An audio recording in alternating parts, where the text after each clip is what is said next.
Yeah, nikafika redioni na redioni wakaniambia hii nyimbo ni ndefu zaidi ya taarabu. Nikahama studio, nikaenda studio nyingine. Studio niloenda walinidisappoint kabisa. Sijui kuimba.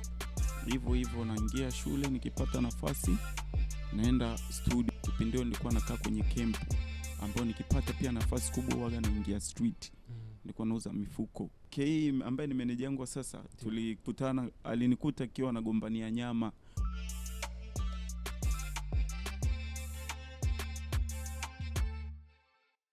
So nice. Yeah. Anyway, Snowwise. Yes. Karibu sana kwenye NNS. Asante sana. Sisi hapa kwenye NNS tunazungumza especially kuhusu ndoto za watu. Sure. Yeah, kwa sababu tunaamini sometimes mtu anakuwa na ndoto alafu anazikimbiza, inafika hatua labda amefanikiwa au amekwama ama chochote kime happen in between. Kwa mwisho siku anakuta labda amebadilisha plan kwa sababu labda maisha ama ndoto zake hazi supported na wazazi wake. Kwa hiyo yani it's like there is so many stories. Kwa hiyo sisi hapa tunapiga story. Yeah. Lengo letu ni kwamba tunafikiri kupitia mapito yako ya ndoto yako au ya mapito yako ya maisha uliyopitia yanaweza pia akawa ni funzo kwa mtu mwingine sehemu fulani. Sure. Aidha akahamasika kuendelea kupambana na labda kama alishakata tamaa akaona kwamba kumbe naweza nikarudi tu kwenye ndoto yangu, kwa sababu pia ndoto waga haichelewi, vitu vina sometimes mind zao zinachelewa kama pia. Kwa hiyo karibu sana kwenye NNS. Okay. Team ya NNS iko so excited to have you today. Oh. Ndio sijajua. No way. Kweli? Yes, sijajua NNS. So wakati unaongelea NNS. Yeah. Ndio naona okay. Take a sip, kunywa kidogo. Maybe unaweza usikao hujajua kikombe labda afu pia usijue. How about the test? NNS soda. Yeah. Thank you so much. Yeah, tunashukuru pia kwa timu ya watu wanaojihusisha kwenye kuandaa hivyo vinywaji ambavyo tunavitumia kwenye podcast yetu hii ya NNS. They're doing great job. Really good job, yeah. Kwa hivyo thank you so much. Yeah, so kwa faida ya watu wasio kufahamu. In case kama kuna mtu akufahamu hapa, sijui naye atakuwa anakutaka nini lakini inawezekana. Yeah. Wapo ambao wanifahamu. Yeah. Introduce yourself. Who is Snowwise? Okay, but lakini kama kuna mabadiliko utayasema hapo sasa. Usije kusema kwamba huja mbona ananiita majina ambayo mimi mwenyewe sijijui, please. Mbona nakazania Snowwise? I'm sorry. Lakini kama kuna jambo wewe ndio muda huo sasa kuflow. Yeah, of course. By the name, my name is African People. Yeah, instead of Heaven. Na Heaven nilipewa na wazazi wangu. Ni jina la kuzaliwa, lakini kadri maisha yanazidi kwenda unakutana na watu ambao wanakuona kuliko hata unavyojiona. Unajua, you have to respect that.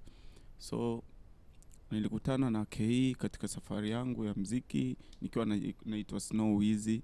Na Snowwise jina nilipewaga tu na maclassmate na nini. Lakini juzi nimekutana na pigiwa simu na KE kwamba njoo sehemu fulani. Nafika ile sehemu kwanza ni surprise. Namuona brother Mheshimiwa Sugu. Pembeni namuona brother AY. Okay. Hapa yupo K Creativity. Wow. Yeah. Yani ilikuwa amazing sana kwangu. So nikasema ngoja niwasikilize. Kufika pale naambiwa bwana meneja yako katuambia wewe unaitwa Heaven. Na sisi tulichokuitia hapa ni kukupa ukweli. Why usiwe peponi? Kwa sababu Heaven kwa Kiswahili ni peponi. Okay. Why usiitwe peponi? Usiitwe pepo, kifupi cha peponi. Nikachanganua. Nikaona ni nice, ni good. Heaven, pepo. So mimi nikatia pale African People. Wow. Yeah, so now naitwa African People au pepo. Pepo ya yeah. But hii inaweza nikaitani kuwa pepo ya music. Oh. That's so creative. Yeah. So creative. Wow. Ni jambo jema. Yeah, thank you. So nitakurudisha nyuma. Sure. Nyuma sana. Talk to me about your dream. My dream. Kiufupi, yani sio kiufupi, kiukubwa. Yeah. Yani dream yangu mimi na yani ni kubwa sana. Nimetokea mbali sana nikiwa napambania kuwa mtu fulani. Na sio tu kuwa mtu fulani, yani kufikia malengo yale ambayo nayawish kila siku. Ya labda nianzie story mpaka maybe nilipofika labda. Well, we'll see. Tutaona itakapokuwa. Lakini tunatamani kusikia ndoto yako. Yeah, of course naweza nikakupa story fupi ya maisha yangu mpaka hapa. Kwanza niseme namshukuru Mwenyezi Mungu. Namshukuru sana Mwenyezi Mungu kwa kunipa nguvu na akili na kutokukata tamaa kwa jambo lolote lile na kupuuzia mambo. Nakumbuka 2004 mimi ndo talent naipata ya music. Hii ni baada ya kuwa nagongewa mabiti kwenye madawati darasani. Okay. Nikaa natembea na beatbox vile vile. Yeah. Yule aliyokuwa ananigongea ile ma beatbox alikuwa ni mtu ambaye anapenda sana ngoma za Nako Tunako. Umwambi chochote about End to End Soldiers. So kafika mahali kaa na rap za kwake na mix na Nako Tunako. Yule mshikaji alinispire sana mimi. Kaa najiunga naye sometime ananigongea ile ma beatbox, sometime namgongea yeye anafanya. Lakini end of the time mimi niliwahi kwenda studio kabla yake. Yeah, na nikafika studio nikarekodi ngoma ya kwanza. Ilikuwa na ile ngoma ilikuwa na dakika 6. Short film. Ngoma ilikuwa na dakika 6. Verse ya kwanza ilikuwa ni 24 bar. Verse 2 24 bar. Kwa chorus plus bridge. Yeah, nikafika redioni na redioni wakaniambia hii nyimbo ni ndefu zaidi ya taarabu. Unafanyaje? Na ni yani wakawa ni disappoint sometime, wanakurupuka wanafanya mziki tu waelewi. Yeah, sikukata tamaa. Nikaama studio, nikaenda studio nyingine. Studio niloenda ndo walini disappoint kabisa. Okay.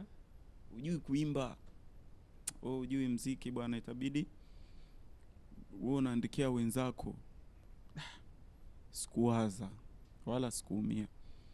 Nikawa hivyo naingia shule, nikipata nafasi naenda studio. Maana studio ilikuwa ni rafiki yetu. Kipindi hicho nilikuwa nakaa kwenye camp ambao nikipata pia nafasi kubwa huaga naingia street. Nilikuwa nauza mifuko kabla Mheshimiwa Marehemu Magufuli hajazuia zile Maliboro. Yeah. Nimeuza sana mifuko soko kuu, soko la Kilombero, Arusha. Okay. Bebe watu sana mizigo. Ila nikiwa najua kwamba kuna kesho, yeah. Sio kila siku nitakaa hapa. Yeah. Kwa hiyo mwisho wa siku nimemaliza kidato cha 4, nimetulia zangu tu kwenye camp ile, nikawa nimeshaacha zile mishe za kwenda kutafuta hela kiloko. Sasa nawaza big deals. Yeah. Kwa sababu form 4 na kilishafunguka nini. Yeah, ndio napata information sasa bwana, kuna wageni watakuja leo, naombeni mfanye usafi nini. Basi tukatia usafi kwa sababu tulikuwa street children. Yeah. Kusafisha pale nini na nini wageni waliokuja walikuwa ni wageni kutoka nje. Nadhani ilikuwa ni Austria. Yeah. Nilipata dada mmoja pale wa kizungu ambaye aliweza kujitokea na kusema I'll carry your talent. Okay. Nikasema thank you God. So tunaanzia hapo, nikamwambia yani naomba nirudi chuo. Naomba niwezeshe nikapiga hata short course. Hata kama nitapiga miezi 3, miezi 4, 6. Kuna kitu natamani kifahamu juu ya music. Okay. Akaniambia nini? Nikamwambia nina talent ya kutengeneza beat, na talent ya kuimba, kurap. Nataka nikaviendeleze, nipate mazoezi ya vocalize, nipate yani hivyo. Akaniambia ina shida. Akanileta Tasuba Bagamoyo. Okay. Mwaka mmoja nikasoma Tasuba. Miaka 3 ya. Ila ule mmoja ule niliutilia mkazo sana. Ndio. Ile miwili ile ikawa ni unajua ushaelewa kitu, yeah. Ushajua njia, siku nyingine upiti, unataka upite kwa huku, yeah. Jifanye unatokea huku. Unajua mtaa. Yeah. Kwa sasa mwisho wa siku unafika chuo na aso na wanafunzi wenzangu, kaa sana ndipo nakutana na K Creativity. Wow. Asante sana Mungu kwa hilo. Yani na mazingira ambayo nilikutana na K ni mazingira fulani hivi ya comedy sana. Okay. Nilikuwa na sisi nikaogopa kusema kwa sababu naongea yote kwa ajili ya fans. Of course. Yeah. K ambaye ni meneja wangu sasa, tulikutana, alinikuta akiwa nagombania nyama kwenye mgawa mmoja stendi Bagamoyo. Umeona? Okay. Tunabishana sana na mama yule alikuwa anauza pale. Sasa nani alikuwa anagombania nyama? Mimi, kwa sababu mama. Wewe unagombania nyama? Okay. Mama aliniwekea nyama chache. Afu hela ambayo nimempa mimi naona ni ndefu, afu mgeni huko unajua. Ndio. Kama unaweza kama mama anafikiria poa. Wewe mama ni aje? Ongeza nyama bana, nimekupa hela kibunda kutosha. Ongezee nyama bana. Sasa ndo kika kuta ile situation na kipindio yupo na Baraka na Baraka akasema mbona huyu kutoka nyumbani Arusha, so tukalinki pale pale fast. Akawa amependa ule ucheshi wangu na nini, hivyo movement tukawa tunaishi mpaka leo.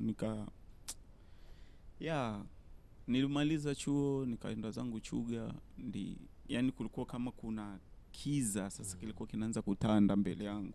Sielewi sasa, nishatoka Bagamoyo. K ni mwanadamu kama mimi, ni rika langu, haiwezi kunibeba. Of course. Umeona? Lazima uwazie huko tu. Yani nikanaumiza kichwa, sasa inakuaje, narudije da? Hata kama narudi yani hata kama narudi Bagamoyo pale na chili kwa nani? Sawa pa kuchili papo. Je, maisha yao wale wanaweza kanifanya nikarudi kwenye street children au naweza kana compare hivyo? Basi nikanapata majibu ni stay tu Arusha kwanza. Okay. Kweli nikana kaa Arusha huko na sali, nafanya mambo yangu, naingia studio na ismaker pale. Na mshukuru brother DX ambaye alinipa nafasi na kumwambia producer wake bana, msikilize Snow, tengenezeni biti ana kitu, saidieni. Sasa nikawa kama familia. Ndio. Kana tengeneza pale kazi. End of the day na release kazi zangu kule, ndo kama hivyo wakina Valema anaona wanasafiri kutoka Dar wanakuja mpaka Arusha, wanakuja kunisapoti. Yani jambo ambalo likali linanipa mimi bado mizuka na vibe, nasema asante Mungu kwa siwezi kuacha muziki. Kama naweza kumsafirisha mtu kutoka huko anakuja kunisapoti afu nikiacha itakuwa kwamba nimezingua sana. Basi mwisho wa siku ndio akanipigia simu, ilikuwa usiku sana, saa 9. Nimelala. Niko na mdogo wangu ambaye kwa sasa hivi ni marehemu. Pole sana. Kwa hiyo saa 9 usiku simu inaingia K. Hello. Where's now? Vipi uko wapi? Umelala? Kama kawaida yake. Nikamwambia nipo tu nimechili. Mbona kinyonge? Mimi nataka nikutumie nauli kesho uje tufanye mauzo ya muziki wako. Uje Dar. Mimi nipo sehemu moja ni nzuri, tunaweza tukakusaidia. Umesha kumsikia Max Carter? Nikamwambia namsikia. Ndo niko hapa, njoo tusaini mkataba tufanye kazi na nini. Nikamwambia ina noma. Ngoja nipe wiki moja nijiandae na nini. Basi akanipa ile wiki nikajiandaa, sikumwambia yoyote, nikakisha kila kitu kiko clear. Sasa kesho ndo naondoka, ikabidi niage studio pale. Jamani, mimi kesho naenda Dar. Na naenda kupata management, naenda kuangusha mawe. Wapi wewe bwana? Kila siku unasema unaenda Dar. Poa, tuone sasa. Nikamwambia haya. Nilishia hapo tu. Kesho hajaniona. Kesho kutwa hajaniona. Kesho kutwa hajaniona ndio simu. Wewe wapi? Siniambia wazee. Nataka niwabadilishie kabisa mpaka niongee Kidaa ili wajue nipo Dar. Umeona kaka? Yeah. Kwa sasa mwisho siku ndo hivyo, tukaja muziki, tukutana na KE, tukadiscuss, tukaarrange. Yani mpaka sasa hivi we still arranging na vitu vinaenda, namshukuru Mwenyezi Mungu. Huko ndo nilipotoka, yani kwa nimetokea chini sana. Kwa support na nguvu na macho ambao yako mbele yangu, jua nachokifanya kinanipa vibe sana. Ngara sana ndugu yangu. Asante sana. So ngoja nikurudishe nyuma tena. Umezungumza hapa kuhusu street children. Yeah. Hebu niambie story ilikuwaje? Yaani hilo neno la street children, I mean children, translation yake sahihi nafikiri ni mtoto wa mtaani. Sasa hebu nifafanulie. Kuna historia gani huko nyuma mpaka kwa mtoto wa mtaani? Yeah, kuwa mtoto wa mtaani. Yeah, historia ni nyingi. Kila mtoto anapokosa malezi either bora, maisha mazuri nyumbani, kuwa na ndugu labda yupo tauni hajui yuko sehemu gani, hiyo napelekea kukutoroka hata nyumbani kwenda kumtafuta na kubaki mtaani bila kuwa na information yote juu ya ndugu yako. Hicho ndo kilichonikuta mimi. Na kingine, mimi kwanza sina wazazi wote. Maana kama babangu na mamangu mimi wameshafariki long time. Ya nikiwa kama na miaka 9 hivi nadhani alianza baba naye mama akafuata kwa sababu ya stress, mambo kibao, yani alishamzoea sana mwenzake. So kutokea Morogoro kwa sababu makazi ya wazazi wangu walikuwa ni Morogoro. My father alikuwa ni headmaster. Mamangu alikuwa ni business woman. Kwa hiyo mambo yao alikuwa ni Morogoro. Na familia yote lazima tu Morogoro. Kwa hiyo tukashift ule mwili kuelekea Moshi na tukafanya maziko huko kila kitu. Ilibidi watoto wabaki na babu yao na bibi yao Moshi. Okay. Kwa hiyo fresh tu, maisha mazuri, kulelewa na bibi ni kutamu sana bro. Wakati huo Morogoro wazee walikuwa na mali na nini? Yeah, okay. Fresh. Yeah. Mashamba. Kwa hiyo tukaletwa tukakaa na bibi, tulikuwa 4. Chili na bibi, kaa na bibi sana. Sasa kafika mahali kulikuwa hakuna mateso yoyote, nisema kweli. Hatujai kunyanyaswa, yani kuanzia kakaangu mpaka mdogo wangu hatujai kunyanyaswa. Kuambiwa toka hapo sijui vitu gani, ile sio manyanyaso. Tunaelimishwa. Kwa hiyo hatujai kupata manyanyaso yoyote. Ilifika mahali asa unaona kabisa hapa huu nakuwa niendelee kukaa nyumbani. Shamaliza la 7. Haifai. Taendelea kuleta yani tutajiunga na nini vitu, tutaleta usumbufu nyumbani. Kwa sasa mwisho wa siku alikuja rafiki yake na kakaangu siku moja kana anasema, unajua pale kuna mahali mimi na Chili Arusha wanapiga ngumi. Na mimi nilikuwa napenda sana hiyo michezo ya ngumi. Penda sana. Ngumi ulianza kuipenda nikiwa na umri gani? Na miaka 12. Kwa hiyo ni shule ya msingi? Yeah, yani nilikuwa napenda sana. Yani kwa ukimchokoza rafiki yangu. Subiri kabla. Nani alikuinspire kupenda ngumi? Kwa nini? Yani ilikuwaje ukajikuta unapenda ngumi? Kwa sababu mlikuwa mnapigana sana shuleni ama? No, yani ilikuwa ni automatically. Mimi movie ambayo ilikuwa sio action siangalie mpaka leo. Okay. Kuna baadhi ya movie ambazo kiniekea nikiona too much story nalala. Kwa hiyo nataka mijege hiyo. Kwa hiyo mpaka leo hata searching yangu ya movie waga naandika action movie na naangalia kwanza trailer ni umeme ndio naishi nayo. Kwa sasa zile movie nikitembea mtaani nikiangalia movie sometimes nachokoza. Kwa movie mko mnaangalia wapi sasa? Nyumbani kwa babu ama kwenye mabanda video? Jirani, mabanda okay. Video. Okay. Yeah, lakini kwa Moshi ilikuwa ni jirani kwa shangazi. Okay. Kwa hiyo sasa zile movie kipindi kile movie fulani hivi navuma sana naita sijui Cobra Squad. Cheki sana ile picha. Yani sasa kama mtu akimchukuza dadangu nini najifanya Van Damme, mateke mengi afu mateke yenyewe ni okay. Napigika yani hivyo maisha yanaendelea, umeona. Sasa mwisho siku ule jamaa alivyokuja Moshi akawa anasema Arusha kuna kempu wanapiga ngumi sana, wanafundishwa taekwondo. Okay. Kaona sasa hapo naendaje? Hapo ukifika lazima urudi shule. Nisome tena okay. Shule ipi? Yani urudie tena, ndio sijajua kama napelekwa kwenye kituo cha watoto okay. Kwa mitaani. Kaambia basi sawa. Siku moja niliamka tu asubuhi nikana. Wakati wewe niko Moshi. Uko darasa ngapi? niko la 7 ndo na nipo kwenye mbio za kumaliza. Okay. Ya mshikaji kaja sasa Moshi. Ndiyo. Kana niambia ukimaliza tunaondoka, usijali. Sasa kakangu mimi alikuwa Shawai mjini. Okay. Arusha. Yeah. Simu akija tu zawadi nini vimotorola, yani simu vinawaka mwanga blue. Anakuletea zawadi, unacheza kigame, yani vigame havieleweki kwa sasa hivi, hata nikiviangalia kile siwezi kucheza, yani gembe nyoka. Ukizubana gonga ukota basi shughuli imeisha. Yeah, kwa hiyo sasa mshikaji ndimaliza shule la 7. Mshikaji nikaongea na bibi na babu, nikamwambia mimi nataka niende Arusha. Unajua unapokwenda? Nikamwambia najua, nipo na alikuwa anajiita Rambo. Okay. Dogo yule. Niko na Rambo. Na pia alikuwa anapiga ngumi. Lakini sasa historia yake alivyokuwa ananipa tukiwa Moshi. Najua niko na mpiga ngumi maarufu, yani ana balaa. Okay. Umeona? Ndio.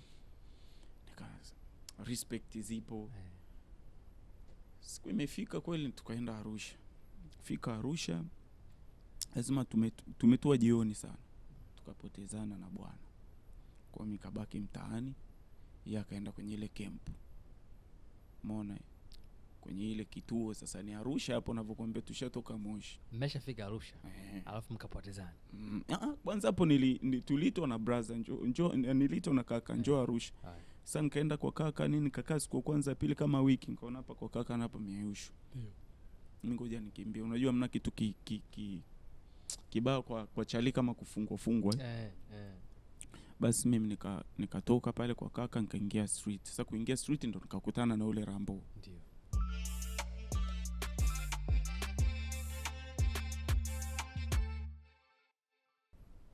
Sasa nikikutana naye naongea, mimi nipo nyumbani, usiogope, ili asimwambie kaka kama huyu jamaa nimemwona mtaani. Ndio. Nikakaa mtaani, nikakaa sana mtaani, lala sana chini ya daladala. Lala sana, mvua zinapiga, yani unakimbia. Yani ile baridi ya Arusha saa 11.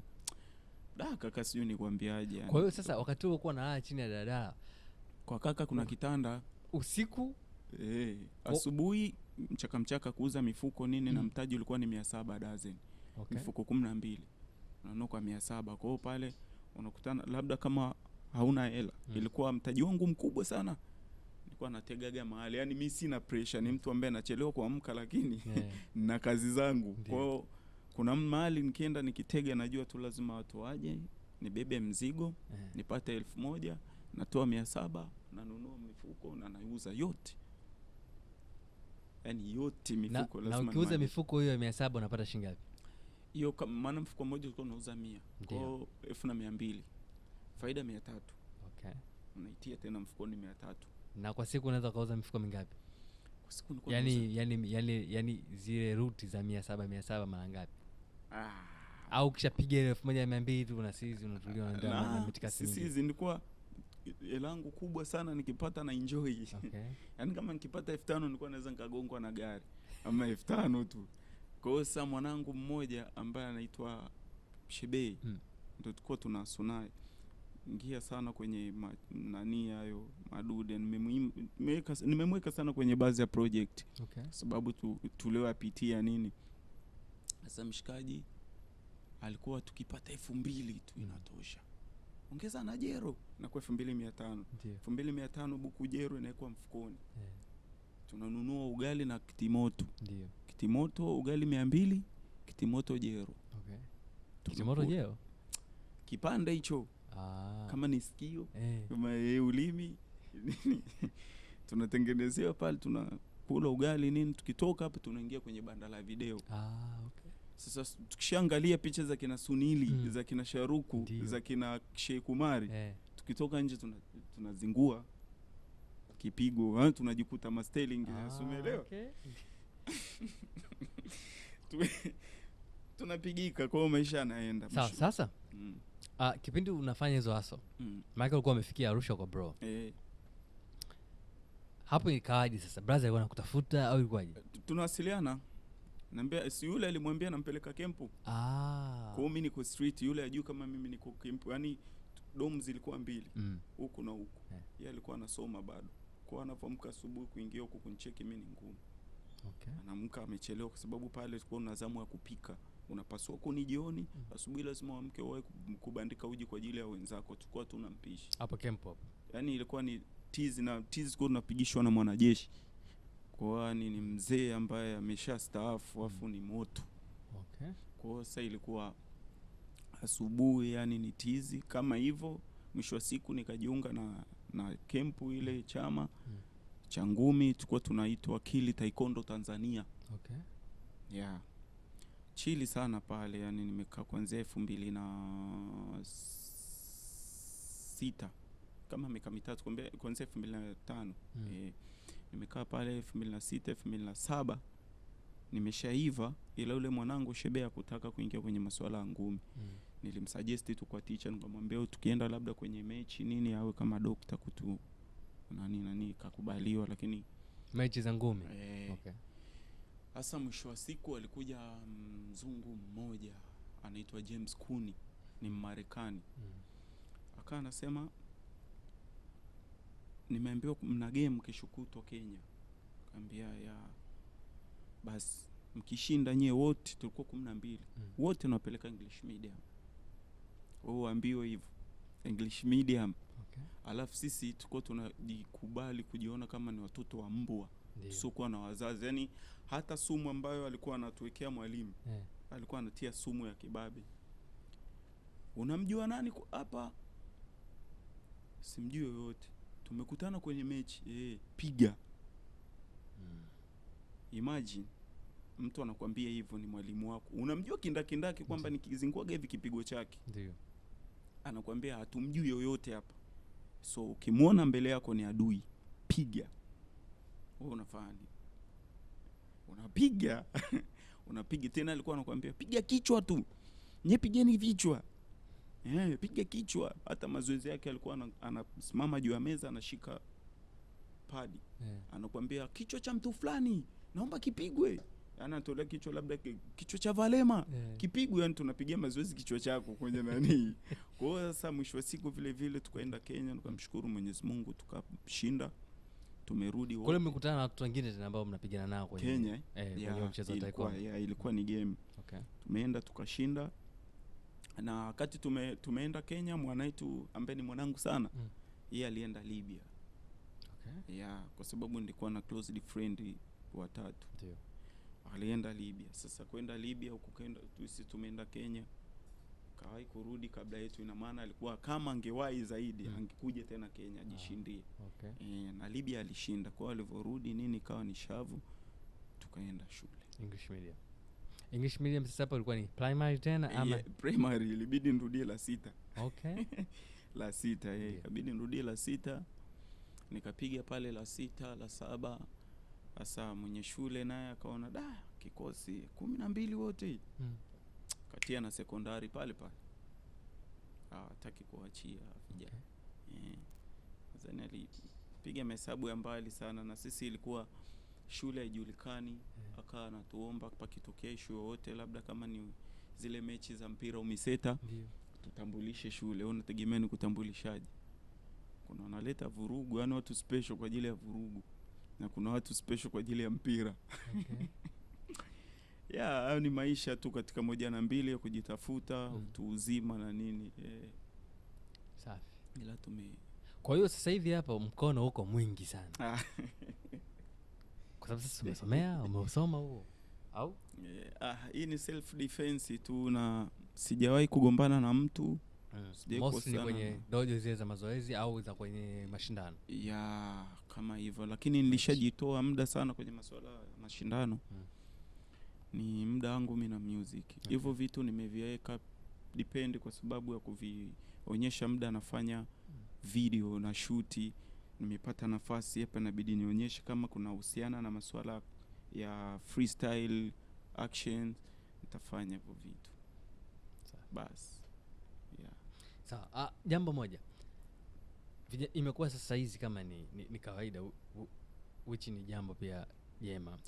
Vijana wengi especially wasanii wale kwenye industry ya sanaa wanasema side hustle. Huko kwenye muziki unafanya muziki lakini pia mtu anakuta labda ana kitu kingine ambacho anakifanya kinamuingizia kipato in case labda movement za muziki zinakuwa labda zimestuck kwa sababu zote zile zinazotokea katika maisha. Kuna kitu kingine pia kinakupa tafu ili maisha yaweze kwenda. Wewe hiyo unayo?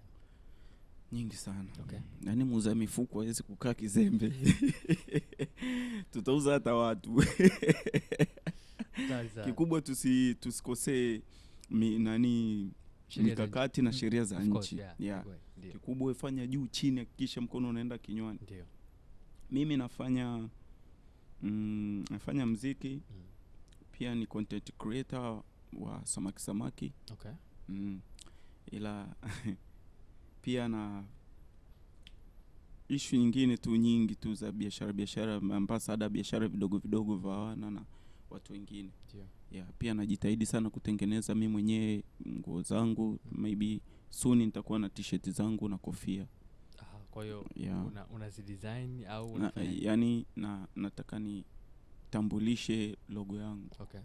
Kupitia kofia na t-shirt, na ni moja ya harakati ambayo nataka ni iwe endelevu, kwa sababu nimekuwa nikitafuta kipindi kirefu sana logo ambayo itanitambulisha mimi maisha mwangu kote. Sawa, lakini kwa mfano umefanya shughuli ya naweza kusema ujasiriamali. Tena umeanza muda mrefu.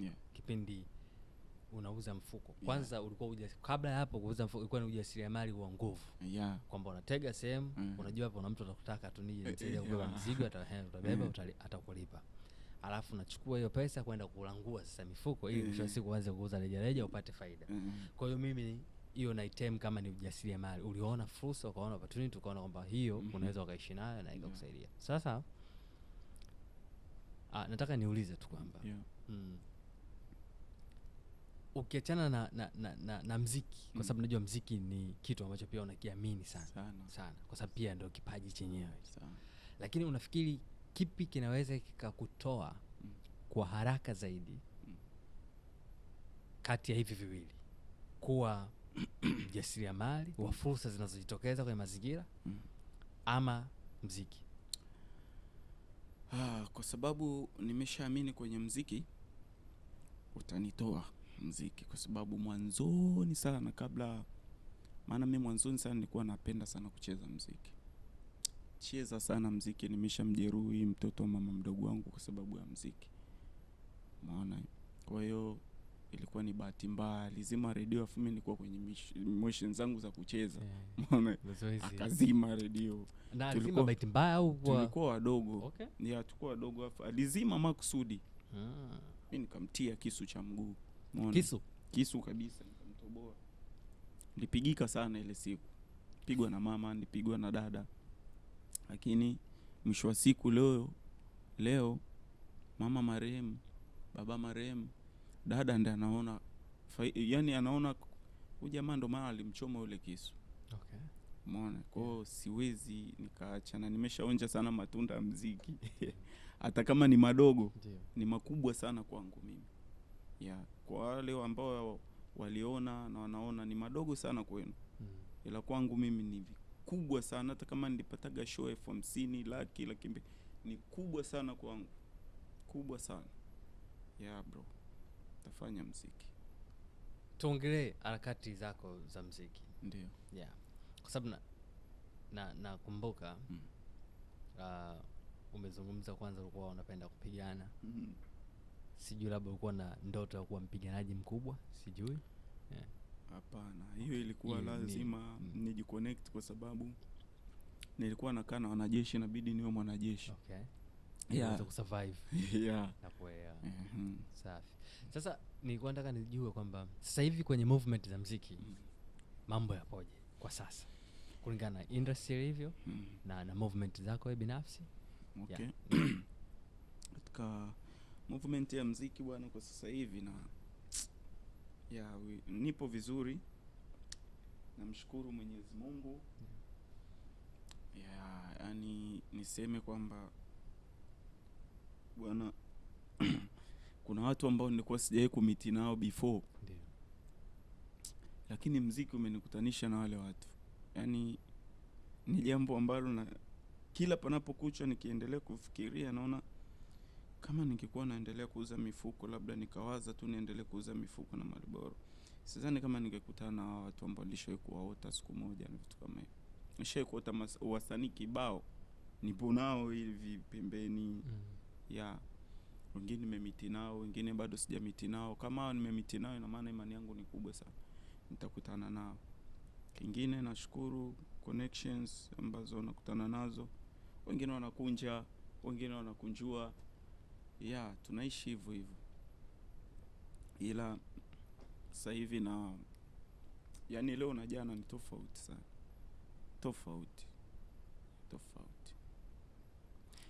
Sawa, au kwa nini kuongea? No? Okay.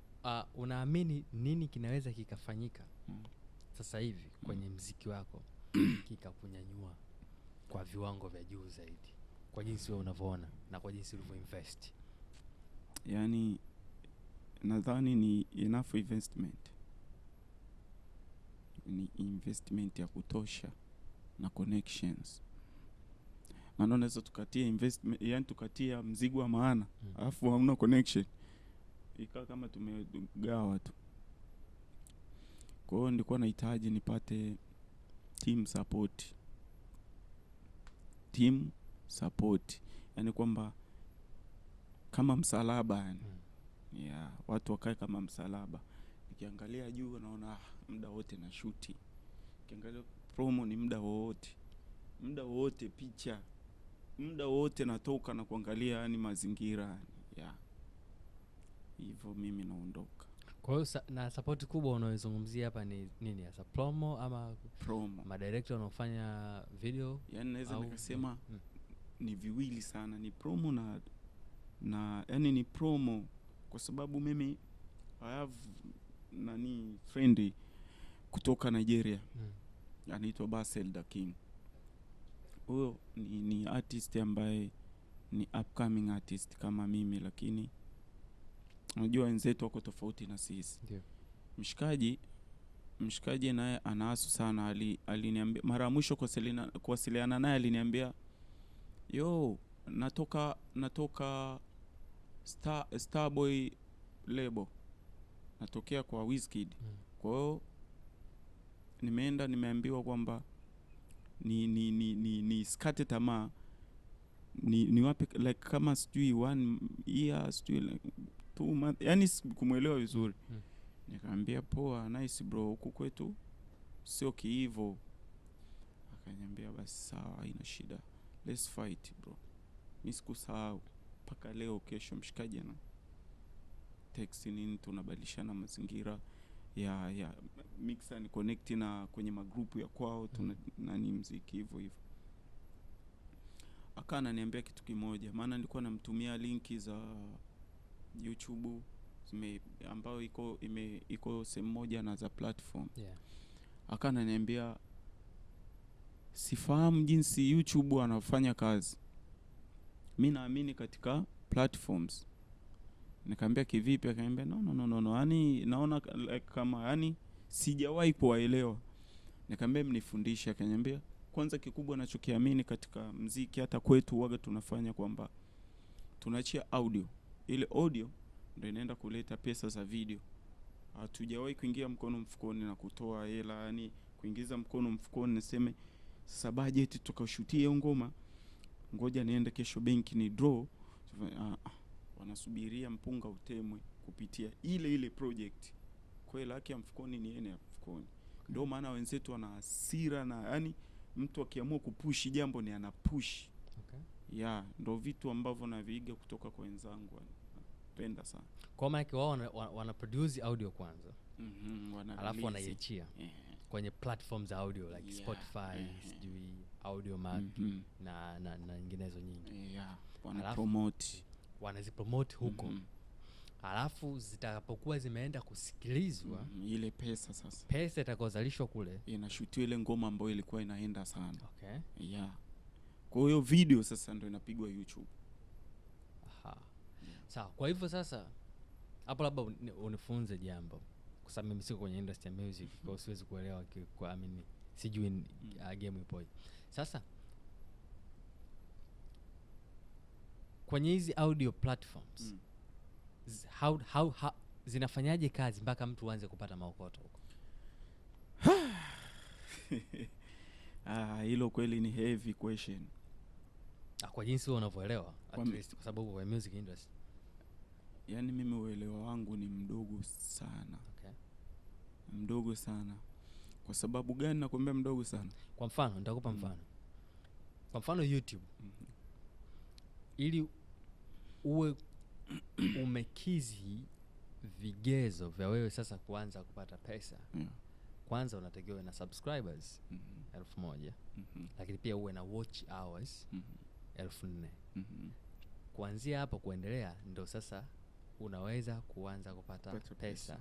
Na hizo pesa pia inategemea na watu wangapi wametazama na watu wangapi hao waliotazama wametoka nchi gani. Maana kila mtu kwenye kila nchi inakuwa na kiwango chake cha pesa, si ndio? Kwa sababu watu wanaotazama wa Marekani tofauti na watu wanaotazama Tanzania. Nafikia pia tofauti na watu wanaotazama South Africa na watu kama hivyo. Kwa hiyo kila mtu alikotazama alikotoka pia inaweza ikawa na count yake. That is what I know at least. Na pia inaweza pia nisiwe sahihi. Hata kwenye digital platform ni hivyo hivyo. Kila nchi ina pesa yake. Okay. Tanzania itakuwa na kiasi hichi, Kenya na kiasi hichi, Marekani hivyo hivyo. Lakini ya formula sijainani sana kwa sababu mimi akili yangu kwa sasa hivi imebezi kukusanya, yani kuandaa jinsi ambavyo nitapata sasa hiyo hela. Ya kufanyaje sasa?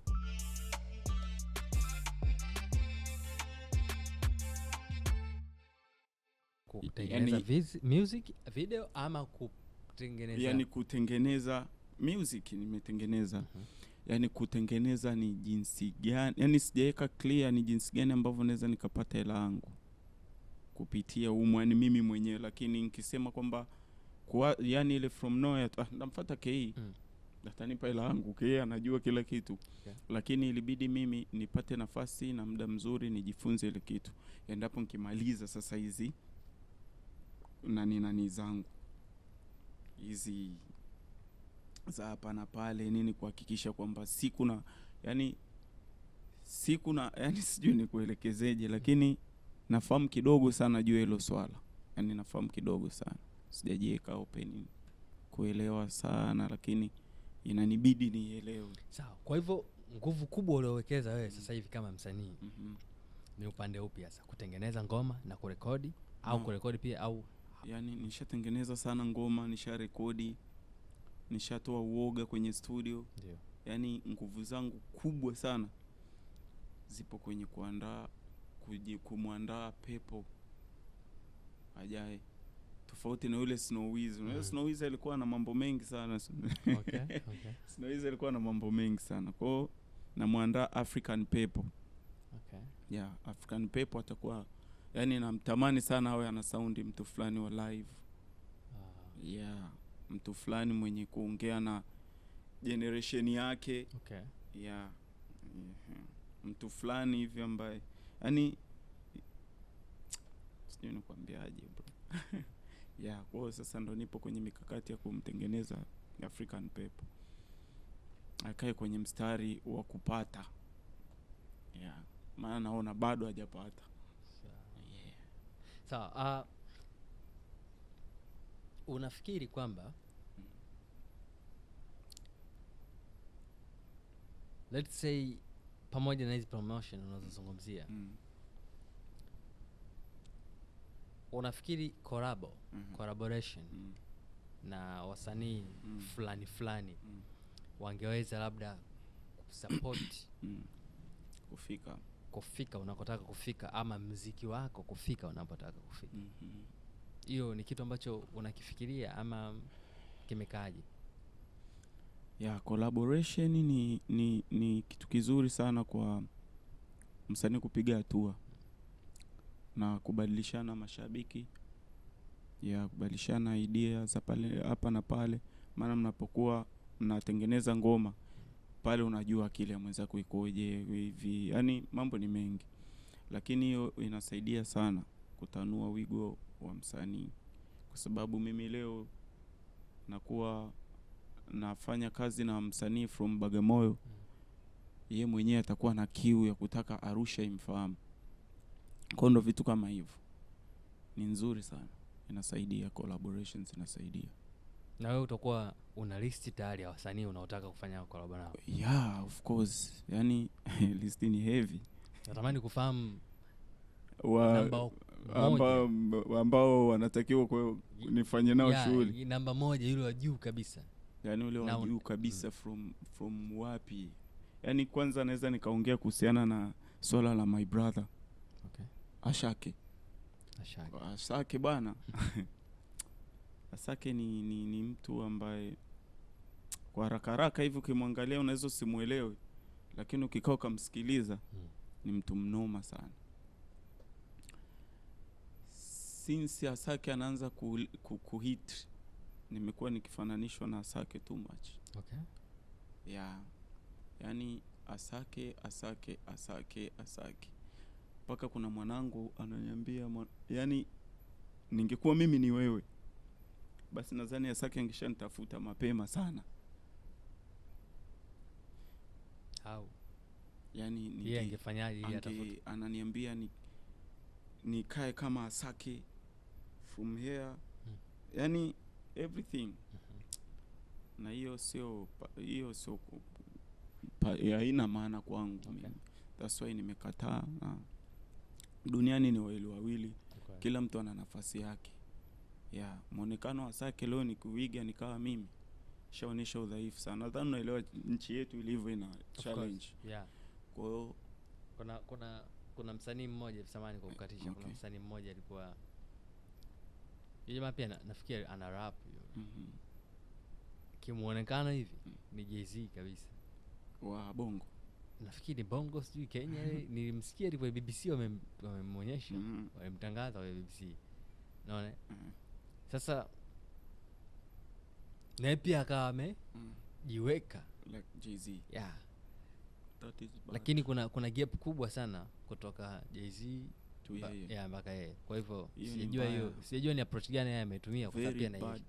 Hiyo ni mbaya sana kwa sababu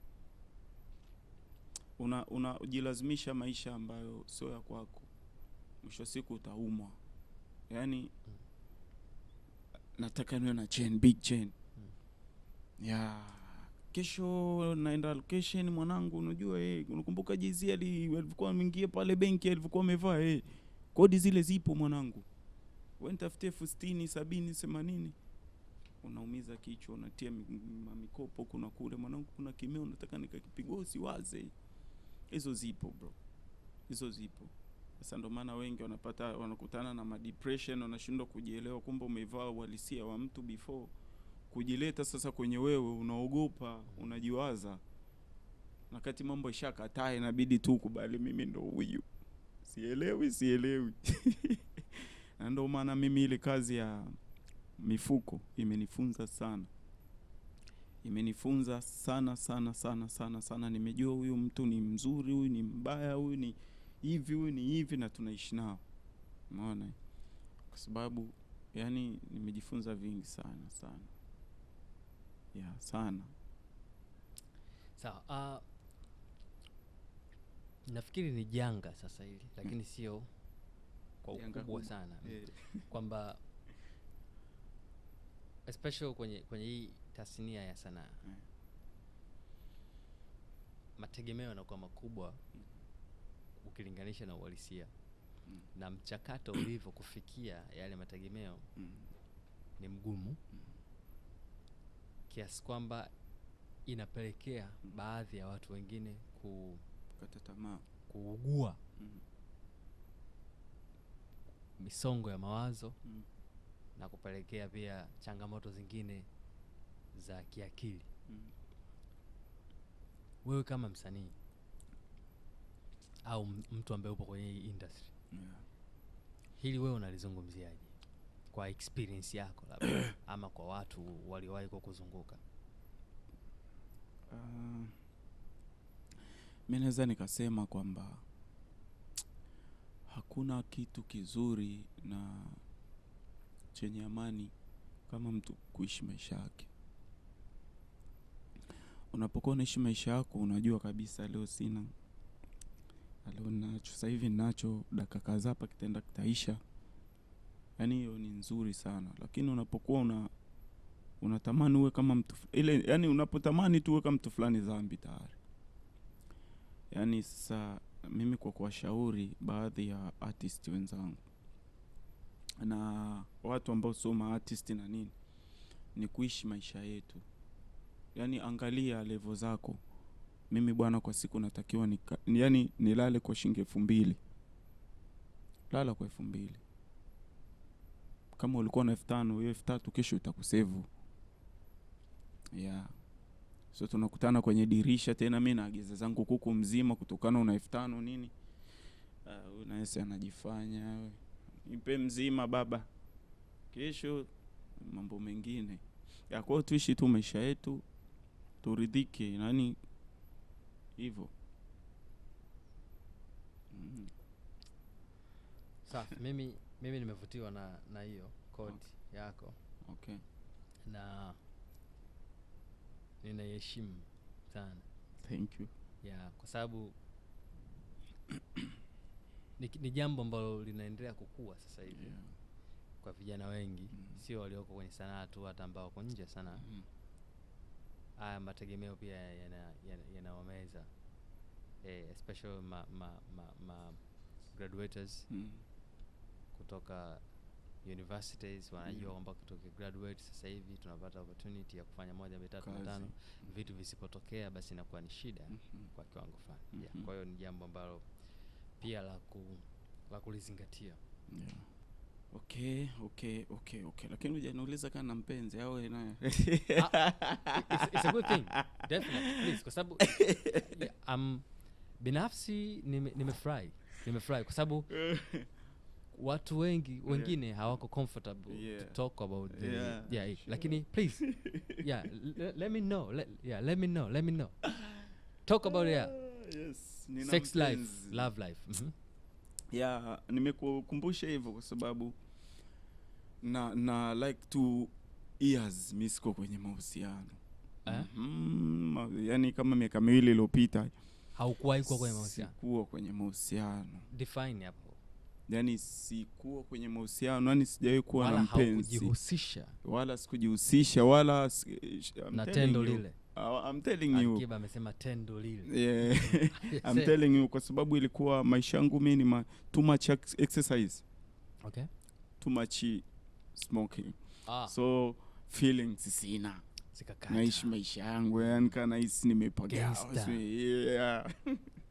So end of the time lakini hiyo kulikuwa na moment unapitia au kulikuwa na vitu unapitia mpaka ukaamua kuishi maisha hayo uliozungumza? No, I'm just yani nilidecide tu nikasema nini sasa kimebadilika?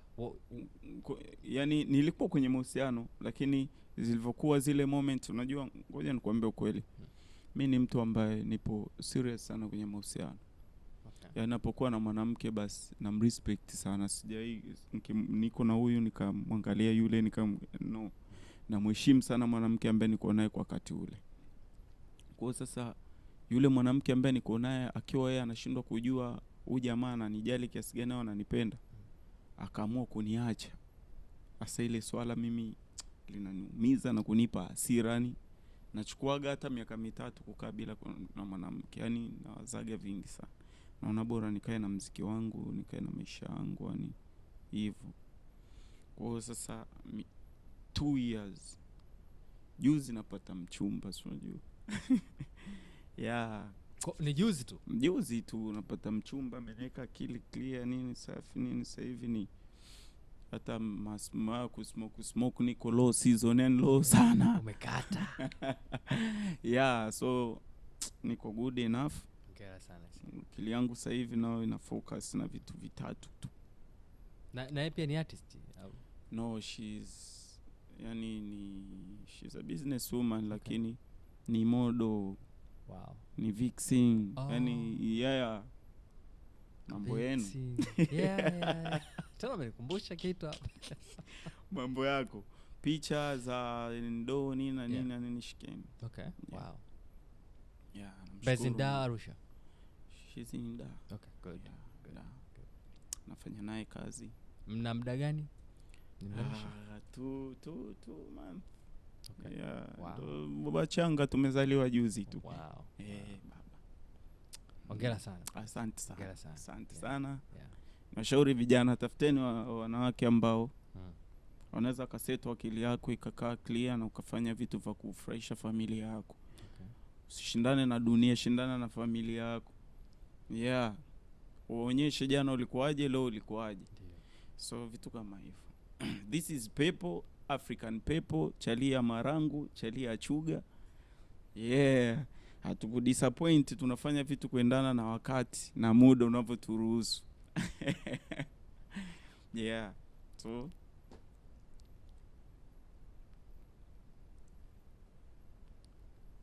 I don't know, unachana, una rap, unafanya? Yeah, I can do, kwa sababu mziki ndo umenifanya nikutane na Valema, umefanya nikutane na NNS, umenifanya nikutane na Mwamba huko back ya kamera huko.